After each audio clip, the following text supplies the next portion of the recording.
CNB सिवास का morning panel भी ready हो रहा है। बढ़िया से वीकेंड में चुने हुए स्टॉक आइडियाज के साथ सब रेडी हैं। कुछ देर बाद इनसे बातचीत की शुरुआत करेंगे, लेकिन पहले डायरेक्टर साहब लाइए जरा बिग स्टॉक्स का स्टिंग। गोरे भी खूब स्टॉक फ्यूचर्स मतलब स्टॉक स्पेसिफिक अप्रोच के साथ उतरे थे मैदान में। अपन कौन से बिग स्टॉक लेके चल रहे हैं आज के लिए? बिल्कुल। अच्छा, उससे पहले एक थोड़ी सी गलती हो गई। वो ABFRL बैन से बाहर आया था, तो वो आई थिंक मैं वो ऐड करना भूल गए थे हम। सबसे पहले PSU बैंक्स। सिंस आपने बात की तो मैं सबसे पहले मैं कहा चलो मैं आपने पहले ही सवाल पूछ लिया, लेकिन मैं अब आपको बता देता हूँ। SBI, PNB, BOB, Canara bank. मैं अपने आप को सिर्फ ये जो टॉप 4 हैं उस पर रिस्ट्रिक्ट करूँगा, लेकिन सरकारी बैंक मुझे लग रहा है कि तेज़ी के लीडर्स बन सकते हैं इस तेज़ी के, क्योंकि यहाँ वैल्यूएशन कंफर्ट है, अर्निंग्स अच्छी थी और मूड अच्छा होगा। और जब मूड अच्छा होता है सबसे ज़्यादा यही चलते हैं। जैसा मैं कह रहा हूँ, वो MFI वाली पेन अगर रिजॉल्व होगी तो उससे एक बड़ा फ़ायदा यहाँ पर आएगा और इकॉनमी पर अब मार्केट बेट लगाएगा। इसके लिए सबसे पहले PSUs। उसके बाद नंबर 2, पिछले साल नवंबर में जब नवंबर था उससे उसके हाँ नवंबर ही था तब, जब वो 4 स्टेट्स के 3 बड़े स्टेट्स के इलेक्शन के वर्डिक्ट आए थे, तब एक व्यू लिया था कि डिफेंस शेयर्स, मुझे लग रहा है वहाँ पर भी डेजा वो होगा। HAL, BEL, BDL ये सारे स्टॉक्स मुझे लग रहा है कि काफ़ी गिर चुके हैं अपने हाई से, और इस पर मुझे लग रहा है कि अब मार्केट की नज़र रहेगी, क्योंकि अगेन इस गवर्नमेंट को वोट ऑफ कॉन्फिडेंस मिला है, तो उस हिसाब से। और डिफेंस शेयरों में मुझे लग रहा है कि काफ़ी गिरावट आई थी। अब एक एक महीने में स्टॉक 10-10, 20-20, कुछ स्टॉक 25-25% गिरे हैं, तो वो वहाँ मुझे लग रहा है कि अब थोड़ा सा कैपेक्स पर एक्सपेंड बढ़ेगा, तो ये एक फोकस में होगा। और real estate stocks, Mumbai based real estate stocks में मुझे लग रहा है तेज़ी होगी। कारण अब वो धारावी वाला प्रोजेक्ट जो है, जो लग रहा था कि अगर वो दूसरी गवर्नमेंट आई तो वो तो बोल ही रहे थे चीख के, वो तो कह रहे थे सस्ते बस्ते को वो तो गायब हो जाएगा।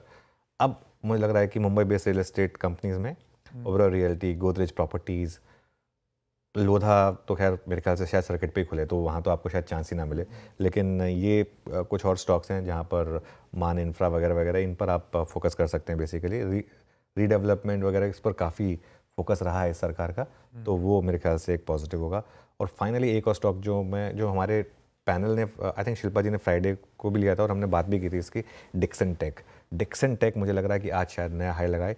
ये एक वो स्टॉक रहा है जो हमेशा सबसे ज़्यादा पॉलिटिकली सेंसिटिव स्टॉक है, क्योंकि PLI स्कीम का जो फ्लैग बेरर है वो ये स्टॉक है।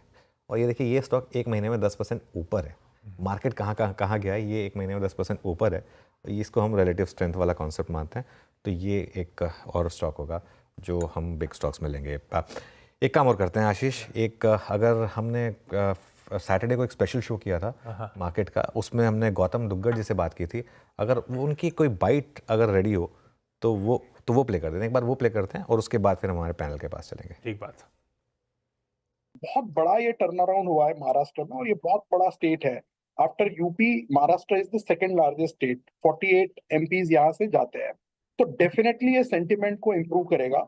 और तीसरा, from A economy point of view, पहले 6 महीने में गवर्नमेंट स्पेंडिंग जीरो ग्रोथ है। अगर आप टोटल गवर्नमेंट स्पेंडिंग देखें, revenue plus capital spending is absolute zero growth. और within that capital spending 15% down है फर्स्ट हाफ में। अब इलेक्शन सारे हो चुके हैं, राइट? गवर्नमेंट फॉर्मेशन में पहला 1-2 महीना गया, बाद में हरियाणा इलेक्शन आया, फिर अभी महाराष्ट्र झारखंड आया। सारी चीजें अब पीछे। अब गवर्नमेंट को चाहिए कि वो स्पेंडिंग मशीनरी पे फोकस करे।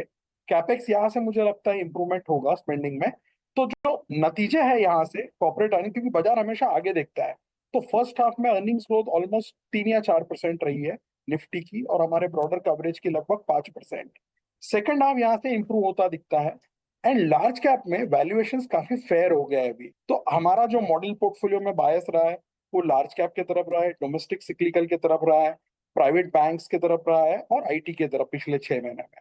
मुझे लगता है ये इलेक्शन के बाद थोड़ा बहुत एफआई सेलिंग में कमी आएगा, और जो इंडस्ट्रियल्स काफी करेक्ट हुए थे पिछले 3-4 महीने में, थोड़ा वहां पे रिकवरी होने की मुझे उम्मीद है।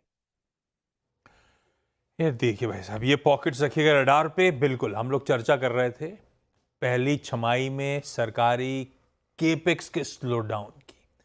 पूरी होप स्पेक्ट कि आने वाले समय में वो केपेक्स का जो स्लो डाउन था वो रिवर्स होगा और कैचअप प्ले करता हुआ नजर आए। और वो डिक्सन टेक से याद आया, वो जो चैनल पे चर्चा हुई थी किस तरह के स्टॉक्स रडार पे रखने हैं।